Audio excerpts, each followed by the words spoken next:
Hi, folks. I wanted to present to you a bonus episode, one of our Costa Rica Pura Vida lifestyle podcast series, Christmas presents to you.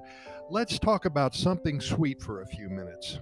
Here at Costa Rica Pura Vida lifestyle podcast series, we always want to tout the fact that when one moves to Costa Rica, one tends to eat healthier and, of course, lose weight. And it's happened to many of my friends and our clients as well. I've gotten calls and emails from those who have lost 30 to 40 pounds in the first 8 months to a year or so living in Costa Rica. It is indeed a complete positive life change, and that's incredible. And I feel so good for those people, feel so happy and proud of them. With that said, for those of you who have never been to Costa Rica before, one thing you will notice immediately is that there are so many bakeries here. It seems like one on every corner. In addition, there are numerous corner sodas that specialize in desserts. One comes to mind, Spoon, a wonderful, cozy little place all around San Jose and other cities, other small towns, I should say. It's a little place to spend 20 minutes or so with a friend and a cup of hot coffee and a cute little sweet dessert. Whether it be a gourmet slice of cheesecake with blueberries on top or a decadent piece of Tres Leches. A few times a week in one of these places will indeed negate any weight that you may have lost the week before. I came across a story about Tres Leches, and I just wanted to share it with you. It's pretty interesting. The origin of the Tres Leche cake. In the 19th century sometime, there was a recipe floating around Mexico for a bread cake that was soaked in wine and topped with custard. This is thought to be a spin of the Italian tiramisu or the English trifle, both alcohol-soaked sponge cakes with heavy cream, cheese, and sugar. Well, that'll put some weight on you, huh? All recipes were a great way to reconstitute leftover stale cookies, cake, or bread into a great dessert with a lot of flavor.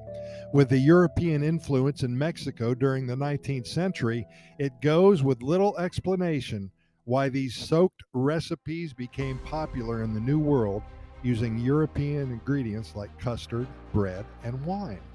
In the 1930s, when the Nestle company opened up plants in Mexico during World War II, a recipe for Tres Leches cake was printed on the outside of the evaporated milk, condensed milk, and cream cans.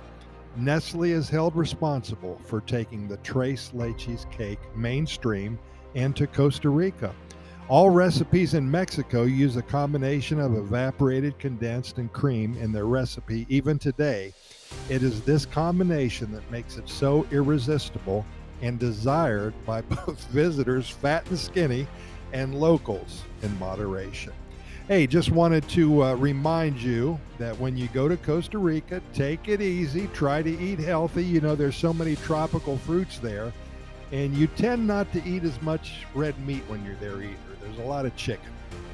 Gallo pinto, which is great for you with the beans and the 2 fried eggs on top. But again, just kind of splurge a little bit. And when you're walking around downtown San Jose, for example, if you find a Spoon franchise or just a wonderful, cozy little place to spend 20 minutes or so with a friend, get yourself a cup of hot coffee and a little sweet dessert called Tres Leches. You will think you have died and went to heaven. Hey, thanks for listening, and keep in mind that we have recorded over 2,200 episodes now of our Costa Rica Pura Vida Lifestyle podcast series. We are found on all major podcast venues, including iHeartRadio and Spotify, and the Apple and the Google podcast platforms as well. Podchaser, Podbean, Radio FM, Anchor, and dozens more. And just a few days ago, we were included by invitation in the Amazon Music platform. So be sure, if you have Amazon Music, to look us up. Costa Rica Pura Vida Lifestyle Podcast Series. Hey, with that said, thanks for listening. We'll see you tomorrow. I think I'm going to go have a little piece of Tres Leches cake. Talk to you later.